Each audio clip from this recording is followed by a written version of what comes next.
When terminating a Keystone module, it's very important to identify the cable ends correctly before inserting the wire pairs into the module.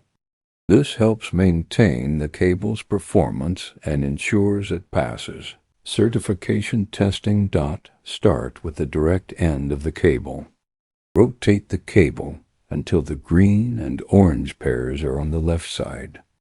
In this position, the lower pairs will be the orange and blue pairs. These are the pairs that should pass through the holes in the Keystone module. Remember, the wire pairs should stay in their original twisted position and should never be rearranged. Now move to the reverse end of the cable. Again, rotate the cable until the green and orange pairs are on the left. This time you'll notice that the lower pairs are the green and brown pairs.